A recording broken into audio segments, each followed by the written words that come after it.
ಜಡೇಜಾ ಸಿರಾಜ್ ಅಬ್ಬರಕ್ಕೆ West Indies all out. ಮೂರನೇ ದಿನವೇ ಪಂದ್ಯ ಮುಗಿಸಿದ ಟೀಂ ಇಂಡಿಯಾ ದೊಡ್ಡ ವಿಶ್ವ ದಾಖಲೆ ಬರೆದಿದೆ ಗುರು. ಮೂರನೇ ದಿನ ಮಧ್ಯಾಹ್ನನೇ ಮ್ಯಾಚ್ನ ಮುಗಿಸಿದೆ. ವೆಸ್ಟ್ ಇಂಡೀಸ್ ತಂಡ 2 ಬಾರಿ ಧೂಳಿಪಟ ಆಗಿದ್ದಾರೆ.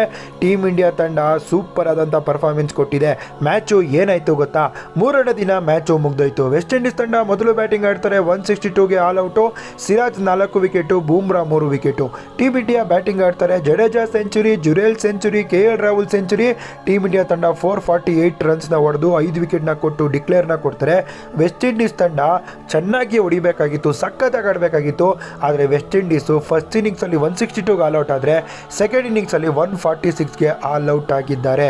ಜಡೇಜಾ 4 ವಿಕೆಟು, ಸಿರಾಜ್ 3 ವಿಕೆಟು, ಬೇರೆಯವರೆಲ್ಲರೂ ಕೂಡ ವಿಕೆಟ್ ತಗೊಂಡ್ರು. ಮ್ಯಾನ್ ಆಫ್ ದಿ ಮ್ಯಾಚ್ ಹೋಗಿದ್ದು ರವೀಂದ್ರ ಜಡೇಜಾಗೆ. ರವೀಂದ್ರ ಜಡೇಜಾ ಬ್ಯಾಟಿಂದ 104 ರನ್ಸ್ನ ಹೊಡಿತಾರೆ. ಬೌಲಿಂಗಲ್ಲಿ 4 ಪ್ರಮುಖ ವಿಕೆಟ್ನ ಪಡಿತಾರೆ. ಟೀಮ್ ಇಂಡಿಯಾ ತಂಡ ಮೂರನೇ ದಿನವೇ ಜಯಬೇರಿನ ಬಾರಿಸಿದೆ. ಇದು ಟೀಮ್ ಇಂಡಿಯಾಗೆ ಸಿಕ್ಕಿರುವ ವಿಶ್ವ ದಾಖಲೆಯ ಗೆಲುವು ಅಂತ ಹೇಳ್ಬೋದು. ಸೂಪರ್ ಆಗಿ ಆಡಿದ್ದು ಟೀಮ್ ಇಂಡಿಯಾ, ಗೆದ್ದಿದ್ದು team India. Man of the match Jadeja.